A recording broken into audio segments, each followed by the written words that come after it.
بسم اللہ الرحمن الرحیم نحمده ونصلی ونسلم علی رسوله الکریم اما بعد۔ حضرات محترم، کل کے سبق میں ہم نے سورۃ التوبہ کا ابتدائی حصہ 10ویں پارہ کے اختتام تک پڑھا تھا، اور آج 11ویں پارہ کے آغاز سے سورۃ التوبہ کا بقیہ حصہ انشاءاللہ تعالی باعتبار خلاصہ کے پڑھیں گے، اور اس کے بعد سورہ یونس انشاءاللہ مکمل پڑھیں گے۔ 11ویں پارہ میں اس سے پیچھے بلکہ سورہ توبہ کے اندر اللہ رب العزت نے مسئلہ جہاد بیان فرمایا اور حضرات صحابہ کرام رضوان اللہ علیہم اجمعین کی قربانیوں کو سراہا ہے، اور قربانیوں کو اس انداز میں کہ اللہ رب العزت نے آپ صلی اللہ علیہ وسلم کا ساتھ دینے والے صحابہ کرام کی بدر کے میدان میں بھی فرشتوں کے ذریعے مدد فرمائی، اور حنین کے موقع پر بھی مدد فرمائی، اور غار ثور میں بھی ہجرت کے وقت اللہ رب العزت نے فرشتوں کے ذریعے مدد فرمائی۔ اس کے بعد آگے چل کر صحابہ کرام رضوان اللہ علیہم اجمعین کی مجموعی طور پر اللہ تعالیٰ نے تعریف بیان فرمائی ہے، جس میں مہاجرین بھی ہیں اور انصار بھی ہیں، کیونکہ بدر و احد کے میدانوں میں صرف مہاجرین نے قربانیاں نہیں دی، انصار کی قربانیاں بھی شامل ہو گئیں۔ تو اللہ تبارک و تعالیٰ نے سورہ توبہ کی آیت نمبر 100 کے اندر ان ہستیوں کا مقام بیان فرمایا، والسابقون الاولون من المہاجرین والانصار والذین اتبعوہم بإحسان، فرمایا جو سبقت کرنے والے یعنی سب سے پہلے ایمان لانے والے ہیں، الاولون اول لوگ، من المہاجرین مہاجرین میں سے، السابقون الاولون کیونکہ انصار بعد میں ایمان لائے، مہاجرین پہلے ایمان لائے۔ فرمایا مہاجرین میں ایمان یافتہ لوگ جو اولاً ایمان لائے، والانصار اور انصار بھی جو آپ صلی اللہ علیہ وسلم کی دعوت پر ایمان لائے، والذین اتبعوہم بإحسان، فرمایا پھر یہ مہاجرین اور انصار کو ہم نے کامیابی کا مرکز بنایا ہے، جو ان کی اتباع کرے گا نیکی کے کام میں۔ مہاجرین کا مقام بھی اعلیٰ، انصار کا مقام بھی اعلیٰ، لیکن فرمایا جو ان مبارک ہستیوں کی نیکی میں اتباع کرے گا، رضی اللہ عنہم ورضوا عنہ، اللہ ان سے راضی، وہ اللہ سے راضی۔ قاعدہ قانون کیا بنایا کہ صحابہ کرام تو ہیں ہی کامیاب، لیکن ان کی جو اتباع کرے گا قیامت تک، اللہ تبارک و تعالی اس مبارک اتباع کی برکت سے قیامت تک آنے والے ایمان والوں کو بھی کامیاب فرما دیں گے۔ اور فرمایا رضی اللہ عنہم، اللہ ان کو اپنی رضا کا سرٹیفکیٹ عطا فرماتے ہیں۔ وَأَعَدَّ لَهُمْ جنات، اور ان کے لیے باغات تیار کر رکھے ہیں۔ کیسے باغات؟ تجری تحتها الانہار، فرمایا ان کے نیچے کئی نہریں جاری ہیں، شرابن طہورہ کی نہریں، دودھ کی نہریں، پانی کی نہریں، شہد کی نہریں، کئی نہریں جاری ہیں ان کے اکرام کے لیے۔ خالدین فیہا ابدا، یہ وہ ان محلات و باغات میں ہمیشہ ہمیشہ رہا کریں گے۔ فرمایا ذالک الفوز العظیم، یہی ہے سب سے بڑی کامیابی۔ حضرات محترم، قرآن مجید کی اس آیت نے بتا دیا میرے نبی کے سارے یار کامیاب ہیں۔ فرمایا مہاجرین ہیں تو کامیاب ہیں، انصار ہیں تو کامیاب ہیں، ان کی قربانیوں کی برکت سے جو ان کا تابع دار ہے وہ بھی کامیاب ہے۔ قیامت تک جس نے صحابہ کرام کا جو ہے نا دامن تھام لیا وہ بھی کامیاب ہو گیا۔ اس کے بعد آگے منافقین کے حالات بیان فرمائے۔ فرمایا میرے پیغمبر آپ کو معلوم نہیں کہ ممن حولکم من الاعراب منافقون، کچھ تو مدینہ کے گرد و نواح یعنی مضافات اور گاؤں دیہاتوں میں منافقین آباد ہیں، جن کی زبان پہ کلمہ ہے اور دل میں ان کے یہودیت اور کفر ہے۔ ومن اہل المدینہ، اے میرے محبوب مدینہ کے اندر بھی کئی منافق ہیں، آپ کی صفوں میں موجود ہیں۔ مردوا علی النفاق، جو منافقت پہ ڈٹے ہوئے ہیں، اڑے ہوئے ہیں۔ آگے خیال کرنا، فرمایا آپ کی صفوں میں موجود ہیں، مدینہ سے باہر دیہاتوں میں موجود ہیں، مدینہ شہر میں موجود ہیں، مگر لا تعلمہم، آپ کو ان کا پتہ کیونکہ دلوں کا حال کون جانتا ہے؟ ہاں، نحن نعلمہم، فرمایا ان کو ہم ہی جانتے ہیں. جہاں تک منافقین کے اللہ رب العزت نے حال بیان فرمائے. اور آگے ساتھ ہی ایک دو آیتیں چھوڑ کر پھر حضرات صحابہ کرام رضوان اللہ علیہم اجمعین جو مخلصین صحابہ ہیں، اللہ تبارک و تعالی نے ان کا مقام بیان فرمایا کہ میرے پیغمبر یہ غریب صحابہ ضرور ہیں لیکن ہمیشہ ان کی داد رسی فرمائیے، ہمیشہ ان کا دل رکھیے. خذ من اموالہم صدقۃ تطہرہم، ان سے صدقہ لیا کریں، یعنی ان کے مالوں میں سے صدقات ان سے لیا کریں. فائدہ یہ ہوگا کہ اس سے ان کو پاکیزگی حاصل ہوگی، دل میں دنیا کی محبت نہیں آئے گی. فرمایا مالداروں سے مال لے کر غریبوں پہ خرچ کیجئے. وَتُزَكِّيهِمْ، اور ان کو پاک کیجئے بہا، اس کے ذریعے. اگلے لفظ وَصَلِّ عَلَيْهِمْ، اے میرے پیغمبر آپ ان کے لیے رحمت کی دعائیں کیجئے. سبحان اللہ، رحمت للعالمین ہستی کو کہا جا رہا ہے کہ آپ صحابہ کے لیے رحمت کی دعائیں کیجئے. تو معلوم ہوا کہ یہ ایسی ہستیاں ہیں جن پر اللہ نے رحمت کے دروازے کھول دیے ہیں. فرمایا یہ غریب ضرور ہیں لیکن میں اللہ کی رحمت ان کی طرف متوجہ ہے. ان صلاتک سکن لہم، میرے پیغمبر آپ کا ان کے لیے دعا کرنا، رحمت کی دعا کرنا ان کے لیے سکون کا سامان بنے گا. سبحان اللہ. فرمایا میرے پیغمبر آپ ان کے لیے صلی علیہم، صحابہ کے لیے صلی علیہم، ان کے لیے رحمت کی دعا کیجئے. صحابہ کو کیا کہا گیا؟ صلو علیہ، تم بھی میرے نبی پر رحمت کی دعا کرو اور درود و سلام بھیجو ایک دوسرے پر. اے میرے نبی آپ ان کے لیے رحمت کی دعا کریں اور یہ آپ کے لیے رحمت کی دعا کریں. اس کے بعد آگے آیت نمبر 111 کے اندر اللہ تبارک و تعالی نے حضرات صحابہ کرام اور ایمان والے تمام مجاہدین کی ایک تجارت کا منظر بیان فرمایا ہے. فرمایا ان اللہ اشتری من المؤمنین انفسهم واموالهم بان لهم الجنہ. چار چیزیں ہوتی ہیں. ایک چیز ہوتی ہے کہ یعنی ایک ہوتا ہے بیچنے والا، مارکیٹ میں جائیں بازار میں جائیں، ایک شخص ہے کوئی چیز بیچنے آیا ہے، ایک خریدنے آیا ہے، ایک چیز بکنے آئی ہے اور ایک اس کی قیمت ہے. کتنی چیزیں ہو گئیں؟ چار. بیچنے والا، خریدنے والا. نمبر 3 بکنے والی چیز کیا ہے. نمبر 4 اس کی قیمت کیا لگی ہے. میرے رب نے یہاں صحابہ کے ساتھ سودا کیا ہے. فرمایا ان اللہ اشترا، اللہ خریدار ہیں. اللہ کون ہے؟ فرمایا میں اللہ خریدار بن کے آ گیا ہوں. اور کن سے خریدوں گا؟ من المؤمنین، ایمان والوں سے. ہر ایمان والے سے میں اللہ خریدنا چاہتا ہوں. کیا چیز؟ انفسہم و اموالہم، ان کی جانیں اور ان کے مال. فرمایا ایمان والو اپنی جانیں میں اللہ کے سپرد کر دو، اپنا جان مال میں اللہ کے دین کے لیے وقف کر دو، مجھے دے دو اپنا جان مال. میرے مولا قیمت کیا لگے گی؟ فرمایا بِأَنَّ لَهُمُ الْجَنَّةَ، بہشت اٹھا کے قدموں میں رکھ دوں گا. قیمت کیا لگے گی؟ بہشت اٹھا کے قدموں میں رکھ دوں گا. اے میرے اللہ یہ کون مومنین ہیں، کن کے ساتھ انہیں سودا کیا؟ فرمایا یقاتلون فی سبیل اللہ، جو اللہ کی راہ میں جہاد کرتے ہیں.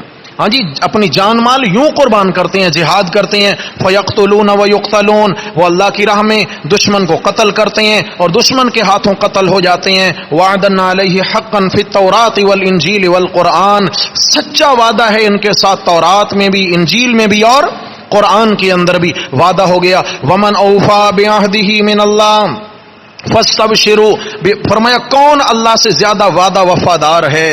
اللہ نے وعدہ کیا جنت کا، کون اللہ سے زیادہ وعدہ وفادار ہستی ہے؟ فاستبشروا ببیعکم، فرمایا تمہیں مبارک ہو تمہاری تجارت کی، الذی بایعتم بہ، جو تم نے تجارت کی ہے. سبحان اللہ. جو یہ جان اور مال اللہ کے ہاتھ تم نے فروخت کر دیا، اس فروخت کرنے پر تمہیں کیا ہو؟ قرآن نے کہا فاستبشروا، تمہیں مبارک ہو، ذالک هو الفوز العظیم، اور یہ بہت بڑی کیا ہے؟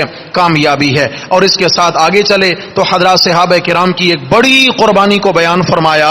جنگ تبوک کا واقعہ بیان، اور بڑا طویل کئی آیات میں جنگ تبوک کا واقعہ چلا.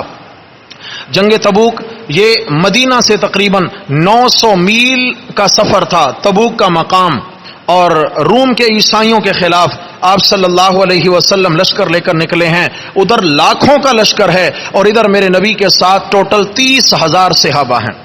گرمی کے دن ہیں، کھجور کے باغات، پھل بالکل تیار ہو چکا ہے، پھل اترنے کے قریب تھا، اور یہاں انتہائی مصروفیت کے دن ہے، صحابہ کا پورے سال کا گزر بسر اسی کھجور کے پھل پہ تھا۔ اب صحابہ نے ادھر پھل اتارنا ہے، ادھر نکارہ بجا کہ نکلو ہلکے ہو یا بوجھل ہو، اللہ کے نبی نے تمہیں بلایا ہے، اللہ کے دین کی حفاظت کے لیے تمہیں نکلنا ہوگا۔ اب صحابہ کرام نے پیچھے مڑ کر نہیں دیکھا کہ باغات ہیں، سال کیسے گزرے گا، سرمایہ ڈوب جائے گا، نہیں، 30,000 جانثار صحابہ نے میرے نبی صلی اللہ علیہ وسلم کے آواز پہ لبیک کہا اور تیار ہوئے۔ اور مزے کی بات یہ، بے سر و سامانی کا عالم یہ ہے، 30,000 صحابہ ہیں اور 10 صحابہ میں ایک اونٹ تقسیم ہوا سواری کے لیے، یعنی ایک صحابی سوار ہوتا ہے، کتنے میل چلے گا، پھر وہ اترے گا، دوسرا سوار ہوگا، 9 چلیں گے، پھر وہ سوار، پھر 9 چلیں گے، اللہ جانے 10ویں کا نمبر کب آئے گا۔ اور اگلی بات یاد رکھنا،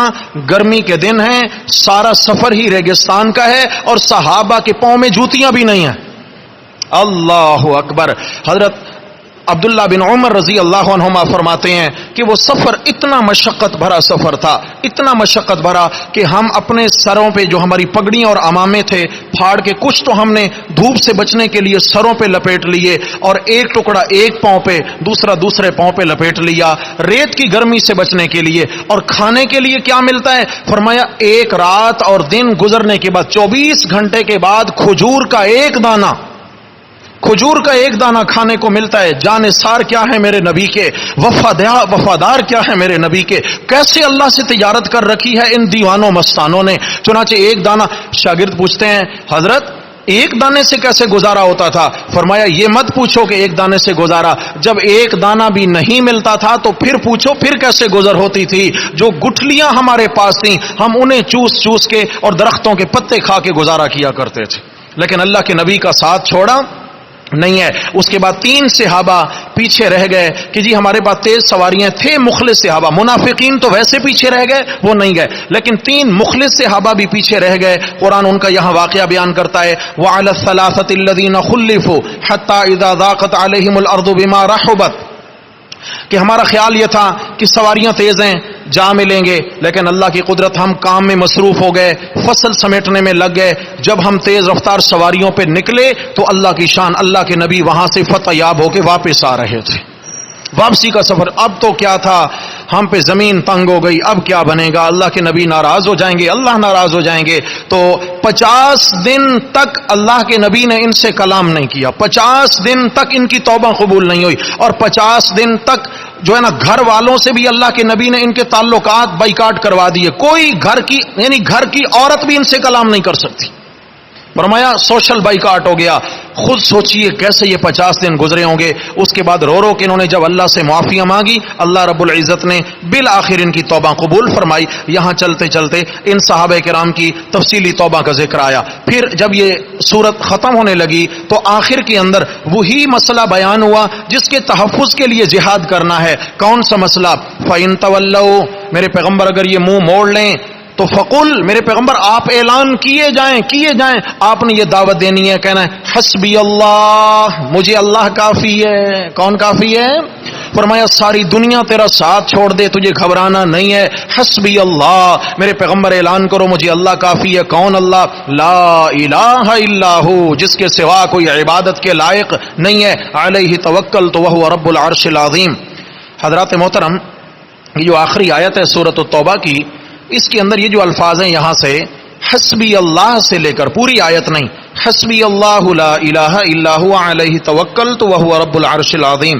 حدیث شریف میں آتا ہے کہ جو مومن مسلمان مرد یا عورت فجر کی نماز کے بعد 7 مرتبہ اور مغرب کی نماز کے بعد 7 مرتبہ یہ آیت کریمہ کا ورد زندگی بھر رکھے گا، فرمایا اگر یہ جھوٹے دل سے بھی پڑھے گا، یعنی بے توجہی سے، سچے دل سے، لگن سے بھی نہیں، لگن سے پڑھے تو اور نور علی نور ہے، اگر جھوٹے دل سے بھی اس آیت کو 7 مرتبہ صبح اور 7 مرتبہ شام میں پڑھے گا، صبح پڑھے گا شام تک میں اللہ اس کے سارے کام سنواروں گا، شام کو پڑھے گا صبح تک میں اللہ اس کے سارے کام سنواروں گا۔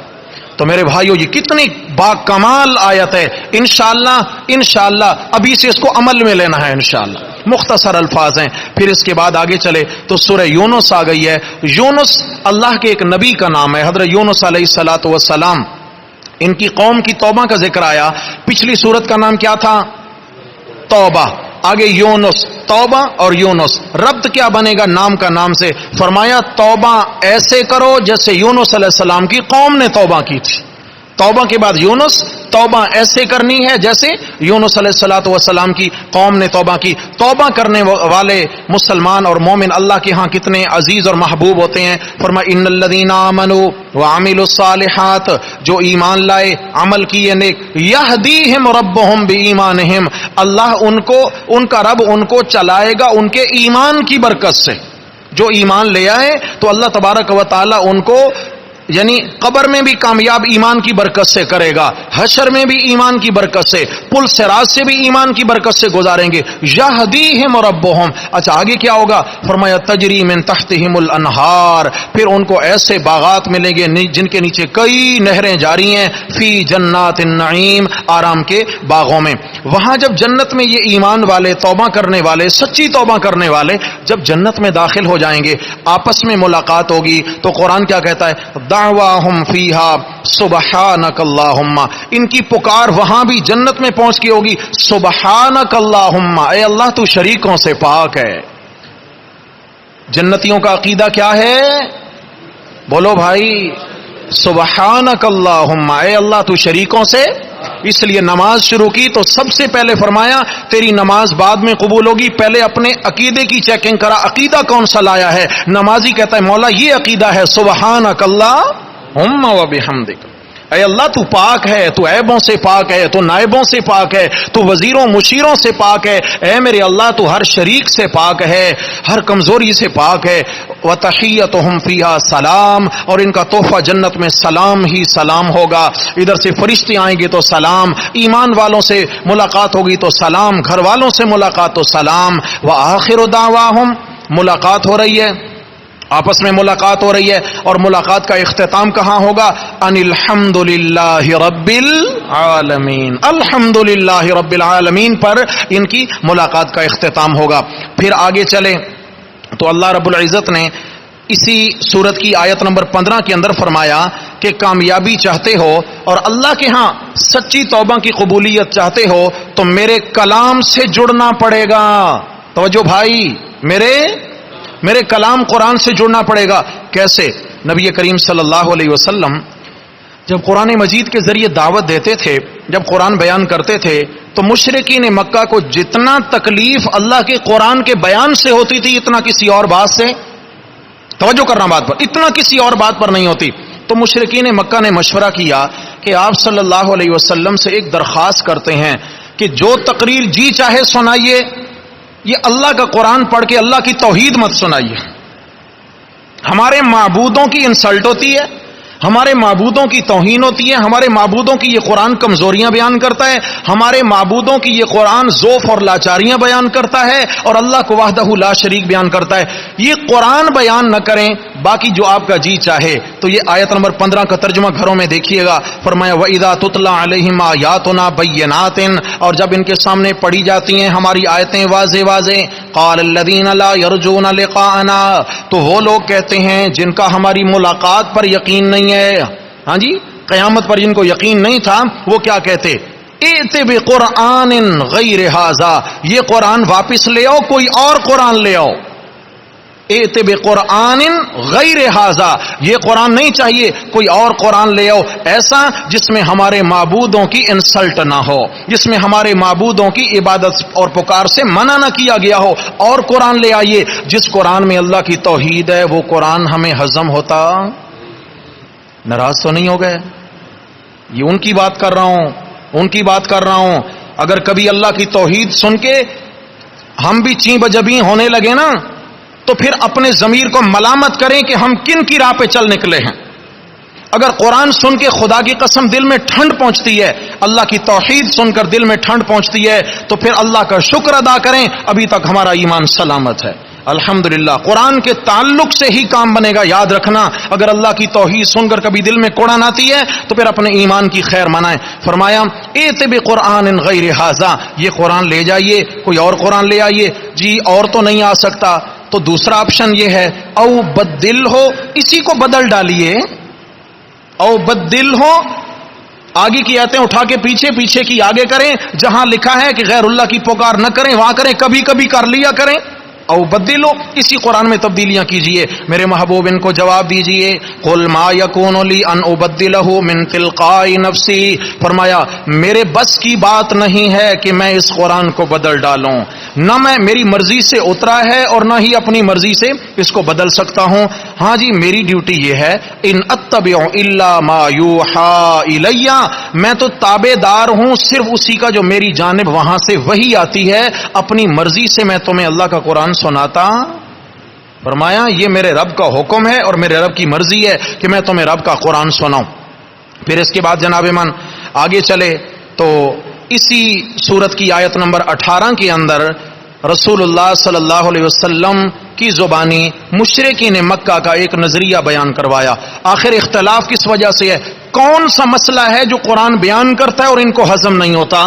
یہ ساتھ ہی آگے، یہ آیت نمبر 15 تھی، تھوڑا آگے چلے تو آیت نمبر 18 کے اندر وہی نظریہ بیان ہوا جس کی قرآن تردید کرتا ہے، جس کا قرآن رد کرتا ہے اور انہیں تکلیف ہوتی ہے۔ وَيَعْبُدُونَ مِن دُونِ اللَّهِ، اور یہ عبادت کرتے ہیں اللہ کے سوا، ماں اس کی، لا یضرہم، جو ان سے نقصان بھی نہ ہٹائے، ولا ینفعہم، اور ان کو نفع بھی نہ پہنچائے۔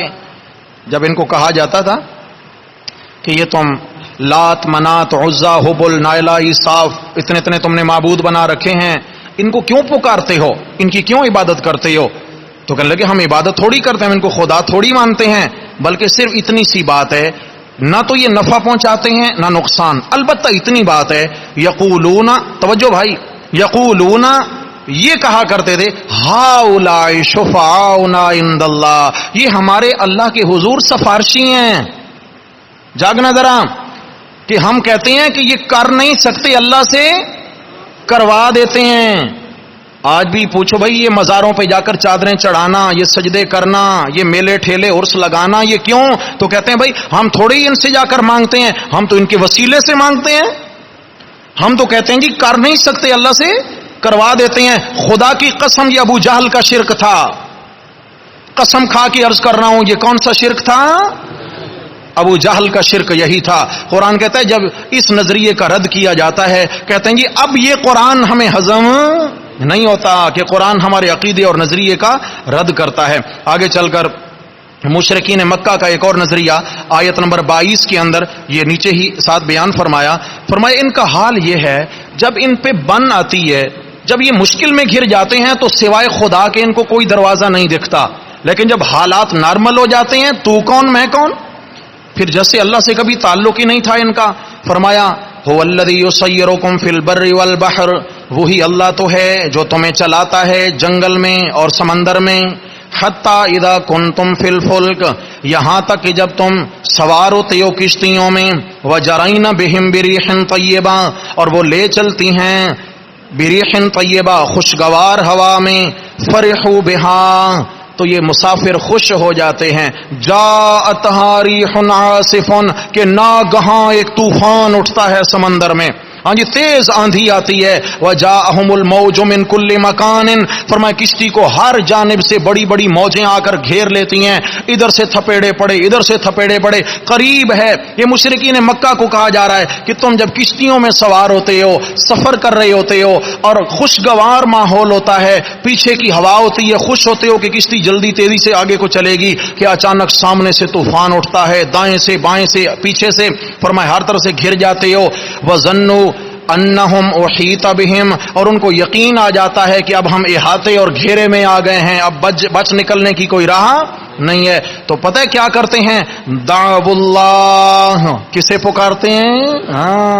دعو اللہ، یہ کہتے ہیں نا جی اللہ ان کے وسیلے کے بغیر ہماری سنتا نہیں، ہاں جی ہماری ان کے آگے، ان کی اللہ کے آگے وہاں کوئی بھی در آستانہ دکھتا نہیں ہے، سمندر کی بے رحم موجوں میں گھرے ہوتے ہیں، تو کیا کرتے ہیں؟ دعو اللہ مخلصین لہ الدین، اللہ کو خالص کر کر پکارتے ہیں، خالص کر کر پکار، کیا کہتے ہیں؟ لئن انجیتنا من ہذہ، اگر آپ نے ہمیں اس مصیبت سے نجات دے دی، لنکونن من الشاکرین، یا اللہ ہمیشہ تیرے شکر گزار بن کر رہیں گے، یعنی شرک نہیں کریں گے، شکر کریں گے، شرک چھوڑ کر شکر کریں گے.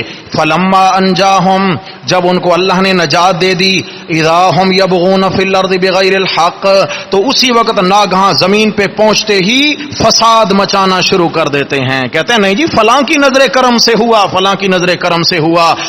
میرے پیغمبر ان کو سنا دیجئے دو ٹوک فیصلہ. یا ایھا الناس، اے لوگو، انما بغیکم علی انفسکم، تمہاری اس شرارت کا وبال تمہاری جانوں پہ پڑے گا. یہ جو تم نے وعدہ نہیں نبھایا، فرمایا اللہ نے نجات دی اور تم نے کریڈٹ کسی اور کو دے دیا.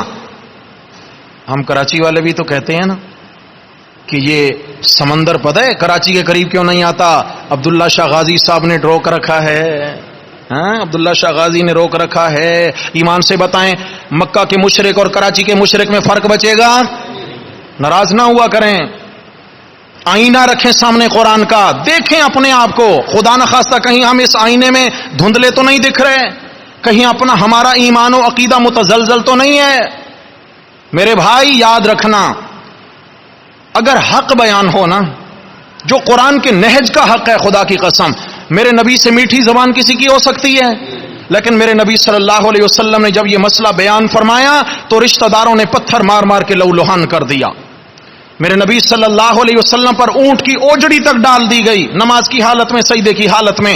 قصور کیا کیا میرے نبی صلی اللہ علیہ وسلم نے؟ کیا قصور تھا؟ اجعل الآلہۃ الہا واحدا، ایک ہی قصور تھا، سارے معبودوں کو چھوڑ کر ایک کے بن جاؤ. کس کے بن جاؤ؟ ایک اللہ کے بن جاؤ. اچھا جناب، واقعہ یہ ہوا کہ جب مکہ فتح ہوا، آپ صلی اللہ علیہ وسلم کے خوف سے بہت سارے مکہ کے لوگ، سردار جنہوں نے آپ علیہ السلام کو بہت ستایا ہوا تھا، مکہ سے بھاگ نکلے. جس کا جدھر رخ آیا بھاگ نکلا کہ اب تو خیر نہیں ہے. لیکن میرے نبی صلی اللہ علیہ وسلم کی سیاست انتقامی سیاست نہیں تھی. میرے نبی صلی اللہ علیہ وسلم کا جو جہاد تھا وہ انتقامی جہاد نہیں تھا. آپ صلی اللہ علیہ وسلم نے عمومی معافی کا اعلان فرمایا. ابو جہل کے بیٹے اکرمہ جو بعد میں بنے رضی اللہ عنہ، ابو جہل کے بیٹے اکرمہ یہ بھی بھاگ کر جدہ کے ساحل پہ جا پہنچے. آپ دوستوں نے دیکھا ہے جدہ کا ساحل مکہ سے کافی فاصلہ ہے، وہاں جا پہنچے. بیوی بھی ساتھ ہے، کشتی میں سوار ہوئے، اور بھی بہت سارے بھگوڑے ساتھ ہیں. جا رہے ہیں جناب، کشتی میں بیٹھے، جدھر منہ آئے گا نکل جائیں گے، ورنہ یہاں تو موت ہی موت ہے. اب یہ بیٹھے، کشتی تھوڑی سی آگے کو روانہ ہوئی تو پانی کا بھنور تھا، بہت تیز بھنور پانی کا. اس چکر اور بھنور میں کشتی آ گئی اور وہاں ہچکولے کھانے لگی، ادھر ڈولنے لگی، قریب تھا کہ کشتی غرق ہو جاتی. اب جناب اکرمہ نے اور دوسرے مشرکین جو تھے انہوں نے کیا کیا؟ لات، منات، عزا، حبل اپنے معبودوں کو پکارنا شروع کر دیا. کشتی کے ملاحوں نے کہا کہ سردار جی یہاں آپ کے معبود نہیں پہنچتے، اگر یہاں بچنا ہے تو ہمارا تجربہ ہے کہ محمد عربی کے معبود کو پکارنا پڑے گا صلی اللہ علیہ وسلم. یہاں اللہ کی طاقت ہی کشتی کو بچا سکتی ہے. اکرمہ نے کہا اگر یہ بات ہے تو پھر اختلاف کس بات کا؟ اگر سمندروں میں خداوند تعالیٰ کی ذات بچاتی ہے تو پھر خشکیوں میں بھی اللہ کی ذات بچاتی ہے. کشتی واپس لے چلو. واپس ساحل پہ اترے اور اپنی بیوی سے کہتے ہیں کہ تو چلی جا، نبی علیہ الصلوۃ والسلام کے بعد جا کر میرے لیے جان کی امان مانگ. کہ ابو جہل کا بیٹا اکرمہ امان مانگتے ہیں، یا رسول اللہ اگر مجھے قتل نہ کریں تو ایمان قبول کرنے کے لیے حاضر ہونا چاہتا ہوں. بیوی گئی، آپ علیہ السلام نے فرمایا شوہر سے جا کر کہو ہم نے تمہیں امان دی، معاف کیا. ابو جہل جیسے دشمن کا بیٹا. بیوی آئی، چونکہ عورت کی بات اتنا نہیں رکھی جاتی تھی. اکرمہ نے کہا تو عورت ہے، پتہ نہیں تو گئی بھی ہے یا نہیں، جا اللہ کے نبی کو بول کوئی اپنی نشانی دیں تاکہ مجھے اعتبار آ جائے. آپ علیہ الصلوۃ والسلام نے مبارک کندھے سے نبوت کی چادر اتار کے روانہ فرما دی. یہ جا کر اکرمہ کو دکھاؤ، اور زوجہ لے کر آئیں. اکرمہ نے وہ چادر لی اور اللہ کے نبی کے دربار میں حاضر ہوئے، کلمہ پڑھ کر مسلمان ہو گئے. اسی ایک نظریے نے، اسی ایک جھٹکے نے اکرمہ کا ذہن بدل کے رکھ دیا. اور ایک تو عرب کا سردار، مکہ کا سردار، میرے نبی کے دشمنوں کا سردار، لیکن میرے نبی کا تابعدار بن گیا. کہو صلی اللہ علیہ وسلم. چنانچہ فرمایا مشکل آتی ہے تو اللہ یاد آتا ہے، مشکل ٹل جاتی ہے تو یہ در اور وہ در. بندہ بیمار ہو گیا، سارے ڈاکٹروں نے جواب دے دیا اب کیا ہے جی، اس مزار پہ لے چلو، ادھر لے چلو، وہ بابا یہ بابا، ادھر ادھر گھما پھرا کے جب واپس آ گئے صحت نہیں ملی. کوئی آپ میں سے چلا جائے، سنا بھائی کیا حال ہے؟ کہتے ہیں جی اب تو اللہ والی گلی ہے. کون سی گلی ہے بھائی؟ اب تو جی بس اللہ ہی رحم کریں. تو بھائی اس رونے سے چپ ہی بہتر تھی, پہلے ہی اسی اللہ کی گلی میں چلے جاتے. تو جس گلی میں گیا وہ تو نے بند گلی پائی. اللہ کی گلی کبھی بھی بند نہیں ملے گی. اللہ کی گلی میں جو جائے گا اللہ اسے ضرور کامیابی کا رستہ دکھائیں گے انشاءاللہ. چنانچہ آگے چلیے جناب. مشرکین مکہ کیا اللہ کو نہیں مانتے تھے؟ بھائی اتنا رد قرآن کرتا ہے کیا اللہ کو نہیں مانتے تھے؟ یاد رکھیے آیت نمبر 31 کے اندر مشرکین کا عقیدہ. قل من یرزقکم من السماء والارض, میرے پیغمبر ان سے پوچھئے تمہیں آسمان و زمین سے روزیاں کون دیتا ہے؟ کن سے پوچھئے؟ مکہ والوں سے پوچھئے, بتوں کے پجاریوں سے پوچھئے. من یرزقکم من السماء والارض, تمہیں آسمان و زمین سے روزیاں کون دیتا ہے؟ امن یملک السماء والابصار, بتاؤ کانوں کا مالک کون ہے, آنکھوں کا مالک کون ہے, یعنی بتاؤ رازق کون ہے اور مالک کون ہے. نمبر 3, ومن یخرج الحی من المیت, زندہ کو مردہ سے کون نکالتا ہے؟ ویخرج المیت من الحی, اور مردہ سے زندہ کو کون اور مردہ کو زندہ سے کون نکالتا ہے؟ یعنی مرغی زندہ, مردہ انڈا کس نے نکالا, اور مردہ انڈا اسے زندہ چوزا کس نے نکالا؟ باپ کافر ہے, باپ کافر ہے ابراہیم علیہ السلام کا, نبی بیٹا اس میں سے کس نے پیدا کیا؟ یعنی روحانی طور پہ باپ مردہ, روحانی طور پہ بیٹا زندہ. نوح علیہ الصلوۃ والسلام باپ زندہ, روحانی طور پہ اللہ کے نبی ہیں, اس میں سے کافر بیٹا کنان کس نے پیدا کیا؟ یہ ہے زندہ سے مردہ اور مردہ سے زندہ. اچھا جی میرے نبی چوتھا سوال کیجئے, وَمَن يُدَبِّرُ الْأَمْرَ, یہ ساری کائنات کے کاموں کی تدبیریں اور فیصلے کون کرتا ہے؟ مکہ کے مشرکین سے سوال ہے, تو جواب کیا ملا؟ فَسَيَقُولُونَ اللَّهُ, یہ سارے کام کرنے والا کون؟ اللہ کو مانتے تھے نہیں مانتے تھے؟ ہم کہتے ہیں یہ توحید ہے, اللہ خالق ہے, اللہ رازق ہے, مالک ہے. یہ توحید تو مکہ والے مانتے تھے, مسئلہ کچھ اور تھا. جب یہ بات مانتے ہو فقل, تو میرے پیغمبر پھر تپتی پہ چوٹ لگا دے اور ان کو کہے افلا تتقون, پھر شرک سے کیوں نہیں بچتے ہو؟ اللہ کی تعریف ماننا کافی نہیں, اللہ کی تعریف کر کر کے نتیجہ نکال کہ اللہ کی توحید ہے اور اللہ وحدہ لا شریک ہے, لا الہ الا اللہ. اس صورت کے اندر آگے چل کر پھر مشرکین مکہ کے حالات بیان فرمائے. آخر میں قرآن مجید کی عظمت کو اللہ تعالیٰ نے بیان فرمایا آیت نمبر 57 کے اندر. فرمایا اس قرآن کے ساتھ جو جڑتا ہے وہ عظمت پا جاتا ہے. قرآن خود عظیم ہے. کیا عظمت ہے قرآن کی؟ یا ایھا الناس قد جاءتکم موعظۃ من ربکم, اے لوگو آ چکی ہے تمہارے پاس نصیحت تمہارے رب کی طرف سے. قرآن کیا ہے؟ ماں باپ نصیحت کرتے ہیں, بڑے نصیحت کرتے ہیں, تو ان کی ہمارے دل میں حیثیت ہے. ایمان سے بتائیں اللہ سے بڑا کوئی ہے؟ اللہ کی نصیحت ہے یہ سارا قرآن. یہ قرآن میرے رب کی نصیحتوں سے بھرا پڑا ہے. جس نے نصیحت حاصل کرنی ہے وہ قرآن سے جڑ جائے. اللہ اکبر. جو جڑے گا تو فائدہ کیا ہوگا؟ وشفاء لما فی الصدور, دل کی ساری بیماریاں اللہ شفا میں بدل دیں گے. کفر ہے, شرک ہے, نفاق ہے, ظاہری جسمانی سب بیماریوں کو اللہ شفا میں بدل دیں گے. وہدن, اور قرآن ہدایت ہے. ورحمتن, اور قرآن اللہ کی رحمت ہے. لیکن فائدہ کسے ہوگا؟ للمؤمنین. کس کو ماننا پڑے گا دل سے تبھی فائدہ ہوگا. قرآن مجید کی عظمت بیان فرمائی. وہ جو کہتے ہیں قرآن کو بدل لیجئے, فرمایا اتنا مفید قرآن, اتنا مفید کلام نادانوں کہتے ہو بدل ڈالیے, بدل ڈالنے سے تمہارا نقصان ہوگا. بہرحال آگے چلے تو اسی سورت کی آیت نمبر 62 کے اندر ان ہستیوں کا تذکرہ فرمایا جنہیں کہا جاتا ہے اولیاء اللہ. کیا اللہ کے مانتے ہو بھائی؟ اولیاء اللہ کو خدا مانتے ہو؟ معبود مانتے ہیں؟ نہیں, اللہ کے ولی کو اللہ کا یار مانتے ہیں. کیا مانتے ہیں؟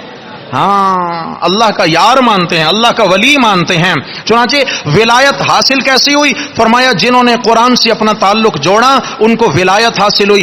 الا ان اولیاء اللہ لا خوف علیہم ولا هم يحزنون. ایسے جو اللہ کے دوست اور یار اور ولی ہیں, فرمایا مرتے وقت نہ تو ان کے دل میں کوئی خوف ہوتا ہے کہ آگے قبر کا کیا بنے گا, حشر کا کیا بنے گا. اللہ دل سے سارے خوف نکال دیتے ہیں. ولا هم يحزنون, اور پیچھے کا غم نہیں ہوتا, بیوی بچوں کا کیا بنے گا, کاروبار کا کیا بنے گا, گھر بار کا کیا بنے گا.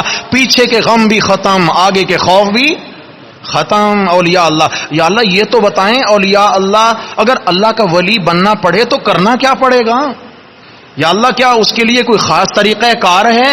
اگر ہم تیرے ولی بننا چاہیں تو مولا طریقہ بتا دے. میرے رب نے فرمایا الذین آمنوا وکانوا یتقون. 2 شرطیں ہیں ولی کی. الذین آمنوا، سب سے پہلے ایمان لانا شرط. کیا؟ عقیدہ بناؤ، عقیدہ دل سے شرک نکالو، میری توحید کو راستہ دو، دل تک پہنچاؤ. فرمایا دل کے اندر کیا ہے؟ اللہ کی توحید پر کامل یقین و ایمان ہو. نمبر 2 وکانوا یتقون، اللہ کی ہر نافرمانی سے بچ جاؤ، اللہ کے ولی بن جاؤ گے. ایمان پہ بنیاد رکھی، ہر گناہ سے بچنے کی تلقین فرمائی. نتیجہ کیا نکلا؟ ولایت.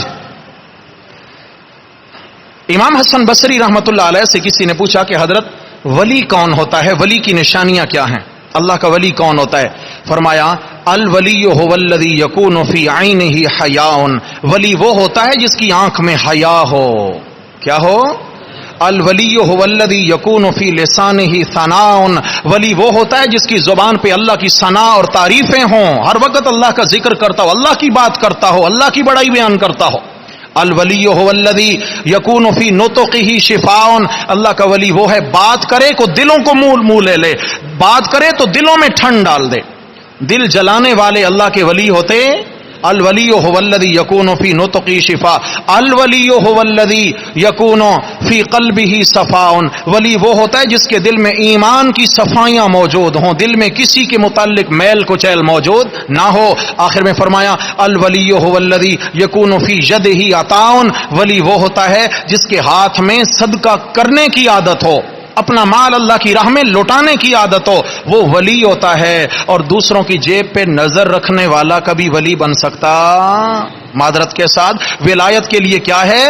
اپنا تن من دھن قربان کرنا پڑتا ہے، دوسروں کو قربانی کا بکرا بنا کے خوش نہیں ہونا پڑتا. یہ ولی ہے.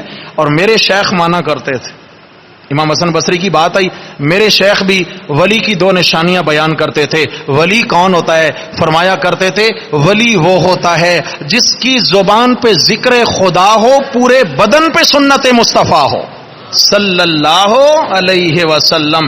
زبان پہ ذکر خدا ہو، پورے بدن پہ سنت مصطفیٰ ہو. جو سنت کے مطابق زندگی گزارتا ہے وہ کون ہے؟ ولی ہے. ولی ہونے کے لیے کوئی چلا کشیاں غاروں میں کرنے کی ضرورت نہیں ہے.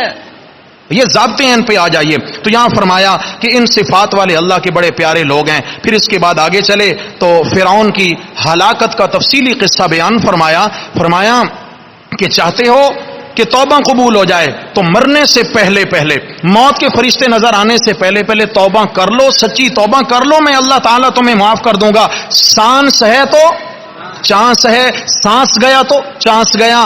یہاں پر فرعون کی ہلاکت کا مسئلہ بیان فرمایا وَجَاوَزْنَا بِبَنِي إِسْرَائِيلَ الْبَحْرَ فَأَتْبَعَهُمْ فِرْعَوْنُ وَجُنُودُهُ بَغْيًا وَعَدْوًا. بنی اسرائیل سمندر پار نکلے، ان کے پیچھے لگا فرعون اور اس کے لشکر بغیاں وعدوا، دشمنی اور بغاوت. حتی اذا ادرکہ الغرق، پانی کے جب درمیان میں پہنچا تو ایک لہر آئی، ادرکہ الغرق، الٹا دے مارا، سر نیچے پاؤں پر، ادرکہ الغرق، غرق ہو گیا. جو ہی اس کو غوطہ آیا قال، ہوش ٹھکانے آ گئے. پہلا غوطہ آیا، ہوش ٹھکانے آ گئے. کیا کہتا ہے؟ آمنت انہ لا الہ الا الذی آمنت بہ بنو اسرائیل. جی میں اسی الہ پر ایمان لایا ہوں جس پر بنی اسرائیل ایمان لا چکے ہیں. انا من المسلمین، اب میں مسلمان ہوتا ہوں. میرے رب نے فرمایا آل آنا، اب ہوش آئی. آل آنا، چوٹ پڑی تو ہوش آئی. وقد عصیت قبل، اس سے پہلے تو بڑا نافرمان تھا. وکنت من المفسدین، بڑا فسادی تھا. خیر توبہ تو قبول نہیں ہے کیونکہ موت کے فرشتے دکھائی دے گئے. جب بھی موت کے فرشتے دکھائی دیتے ہیں تب تو ہر بندہ کہتا ہے کہ یا اللہ تھوڑی سی مہلت دے دے. تب تو کیا ہے؟ اب تو دیکھ کر ایمان لانا ہے. لیکن قبول کیا ہے؟ ایمان بالغیب. دیکھا نہیں، میرے نبی کی زبان اور قرآن پہ یقین رکھ کر مان لیا. ایمان بالغیب اللہ کے یہاں قبول ہے. اچھا جی، غرق ہو گیا. فرمایا اتنا وعدہ کرتے ہیں فَالْيَوْمَ نُنَجِّيكَ بِبَدَنِكَ لِتَكُونَ لِمَنْ خَلْفَكَ آیَةً، تیرے بدن کو ہم بچا لیں گے. یہ پانی تیرے بدن کو باہر پھینک دے گا اور پھر اس کے بعد اس تیرے بدن کو ہم لوگوں کے لیے عبرت کی نشانی بنا کر محفوظ رکھیں گے. آج بھی فرعون کی لاش جو ہے مصر کے میوزیم میں موجود ہے. آج اس کو مثالیں لگے ہوئے ہیں اور آج بھی اس کی لاش موجود ہے. لوگ دیکھتے ہیں کتنی کر و فرقہ، مالک اتنا بڑا بادشاہ، انا ربکم الاعلی کا دعوے دار، وہ دیکھو بے بس و لاچار پڑا ہوا ہے. چلیں گے 24ویں پارے میں میرے رب نے فرمایا کہ النار یورزون علیہا غدوا وعشیا. یہ فرعون اور فرعون کی ساری فوج جو غرق ہوئے، صبح سے لے کر شام تک، شام سے لے کر صبح تک ان کو آگ پہ پیش کیا جاتا ہے. یعنی ان کو قبر کا عذاب ہو رہا ہے. غرق پانی میں ہوئے لیکن قبر کا، بولو اللہ قادر ہیں، اللہ چاہیں تو پانی میں بھی قبر کا عذاب دے سکتے ہیں. پھر آگے چلے حضرت یونس علیہ الصلوۃ والسلام کی قوم کا حال بیان کیا. فرمایا فرعون کی توبہ اس لیے قبول نہیں ہوئی کہ ان ٹائم توبہ کر رہا ہے جس وقت کے وقت گزر گیا. حضرت یونس علیہ السلام کی قوم کی طرح توبہ کر لو. فلولا کانت قریۃ آمنت فنفعها ایمانها الا قوم یونس. فرمایا کسی قوم کو اس کے ایمان نے نفع نہ دیا ماں سوائے قوم یونس کے ایمان نے. لما آمنوا، جب وہ ایمان لائے، کشفنا عنہم عذاب الخزي فی الحیات الدنیا، ہم نے دنیا میں ان سے یہ ذلت والا عذاب ٹال دیا. حضرت یونس علیہ الصلوۃ والسلام کا واقعہ تو آگے چل کر آئے گا تفصیلی سورہ انبیاء کے اندر. حضرت یونس علیہ الصلوۃ والسلام قوم سے ناراض ہو گئے. تقریباً 1.25 لاکھ کے قریب اس بستی کی آبادی تھی، 1.25 لاکھ کے قریب.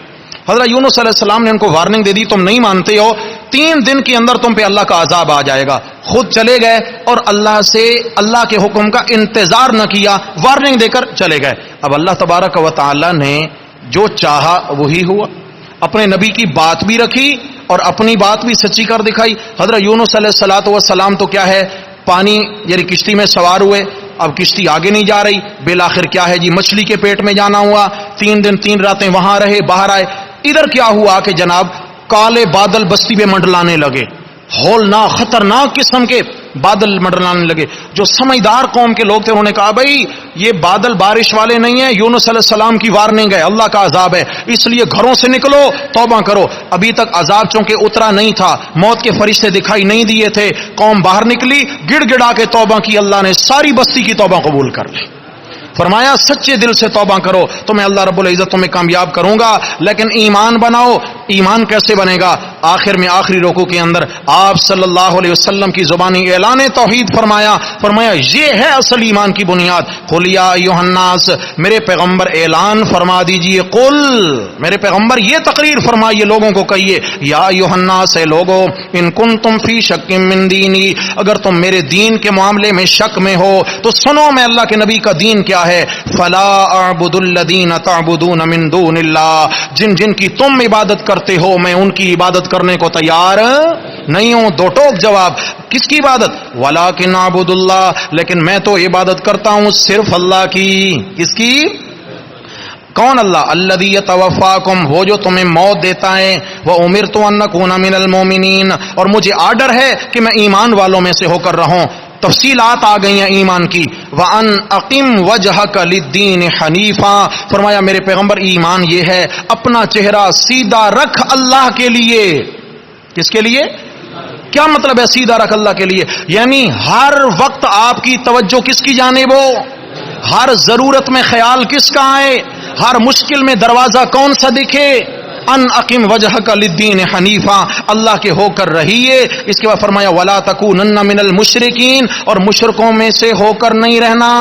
اس لیے کہ مشکل آئی تو کبھی یہ در، کبھی وہ در، کبھی اس در، کبھی اس در، کبھی در بدر. ہاں جی، فرمایا در بدر نہیں ہونا. ولا تدعو من دون اللہ، اللہ کے سوا کسی کی پکار نہیں کرنی. کون اللہ کے سوا؟ فرمایا جو بھی اللہ کے سوا ہے اس کی پکار نہ کرو. کیوں؟ ما لا ينفعک ولا يضرک، نہ تو وہ نفع پہنچا سکتے ہیں نہ نقصان ہٹا سکتے ہیں. پکار کس کی کرنی ہے؟ بولیے کس کی؟ فَإِن فَعَلْتَ فَإِنَّكَ إِذًا، اللہ کے نبی تو غیر اللہ کی پکار نہیں کرتے. یہ مجھے اور آپ کو تعلیم ہے. فرمایا اگر آپ نے ایسا کر لیا، غیر اللہ کو پکارا، فَإِنَّكَ إِذًا مِّنَ الظَّالِمِينَ، تو کیا بن جاؤ گے؟ ظالم بن جاؤ گے.